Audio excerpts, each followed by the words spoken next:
ఏమిది మీరు ఇంతగానం ఈడు దాకా ఇట్లా తెలుపుకొని ముందర పోయి ఈడు వరకు ఇట్లా బట్టలు వేసుకొని ఒక తమ్మునికి ఏ ఏ అక్క అయినా ఏ తమ్ముడు ఏ చెల్లెలైనా రాఖీ కడతాదా? కృతి సనన్ గారు ఫస్ట్ మీ మమ్మీ డాడీ దగ్గరకు వెళ్ళి అసలు రాఖీ పండుగ అంటే ఏంది, అన్నదమ్ముళ్ళు ఎట్లా ఉంటారో తెలుసుకో. అసలు మీ ఒక యాడ్ చేసేటప్పుడు అసలు ఇది సాంప్రదాయానికి సంబంధించింది, ఇది హిందూ సమాజానికి సంబంధించింది అని నీకు తెలియదా? ఏమిది మీరు ఇంతగానం ఈడు దాకా ఇట్లా తెలుపుకొని ముందర పోయి ఈడు వరకు ఇట్లా బట్టలు వేసుకొని ఒక తమ్మునికి ఏ ఏ అక్క అయినా ఏ తమ్ముడు ఏ చెల్లెలైనా రాఖీ కడతాదా? అసలు పద్ధతి పాడు ఉన్నదా? మళ్ళీ పక్కనే కుక్కను పెట్టి ఉరిలిపిస్తుర్రు. అసలు ఇది కరెక్ట్ కాదు. ఇంకొకటి ఏంటంటే అసలు టోటల్ రాఖీ పండుగనే అవమానించిన కృతి సనన్, నేను నిజం చెప్తున్నా. అసలు ఈమెకు అసలు సాంప్రదాయం అంటే ఏందో తెలుసా? ఈమె అసలు ఏందమ్మా నువ్వు, నీ వేషం ఏంది, నీ కథ ఏంది? అసలు అన్న తమ్ముడు అన్న చెల్లెళ్ళ పండుగ అంటే ఏంది తెలుసా నీకు? ఆత్మగౌరవాన్ని దెబ్బతీసినట్టు ఇది. అంటే చాలా మంది ఏమంటారు, వాళ్ళు ఆ స్టేజ్లో ఉన్నారు కాబట్టి వాళ్ళ ఆ ఫ్యాషన్ వేసుకున్నారు అని అంటున్నారు. అమ్మా అట్లా ఇగో ఫ్యాషన్ చేసుకోవచ్చండి, తప్పేం లేదు. ఫ్యాషన్ చేసుకోండి, మీకు నచ్చినట్టు జీవించండి. కానీ రాఖీ పండుగ అనేది అన్న చెల్లి అక్క తమ్ముడు పండుగ.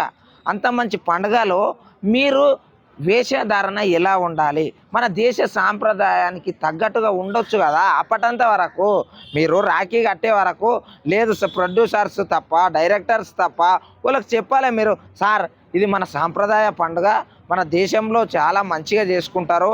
ఏ బయట దేశం నుంచి వచ్చిన స్త్రీని కూడా మన దేశంలో ప్రతి ఒక్కరు ఒక అమ్మలాగా, ఒక అక్కలాగా, ఒక చెల్లిలాగా, ఒక తొడబుట్టిన అక్కలాగా చూసుకుంటారు. అలాంటి సాంప్రదాయాన్ని తీసుకొని వెళ్ళి మీరు ఇలాంటి వేషధారణ ఉండడం మాత్రం కరెక్ట్ కాదండి.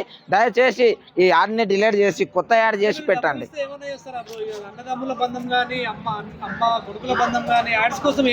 ఎస్ అండి, నిజంగా అట్లనే అయిపోయింది. మీరు నిజం చెప్పాలంటే ఇక అట్లనే అయిపోయింది. ఇగో ఏమిటిదంటే అన్న చెల్లెళ్ళ బంధం అనేది ఎట్లా చేసి పెట్టింది ఇక వీడియో చూస్తే.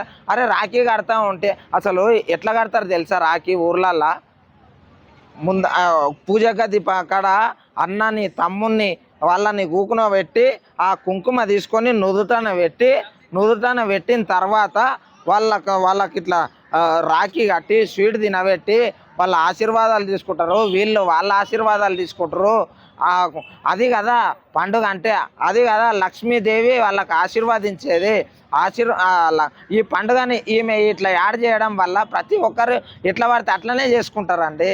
అది కాదు, కరెక్ట్ కాదు. ఇప్పుడు మహిళలకు కూడా హక్కులు ఉన్నాయండి, మేమేం కించపరచడం లేదు. కాకపోతే మీరు చేసే పని ఇప్పుడు మన సాంప్రదాయాన్ని మీరు ఎలా పాటించాలనేది మీరు మీ అమ్మ నాన్నలని కానీ మీ నాయనమ్మలను కానీ అడిగి తెలుసుకోండి.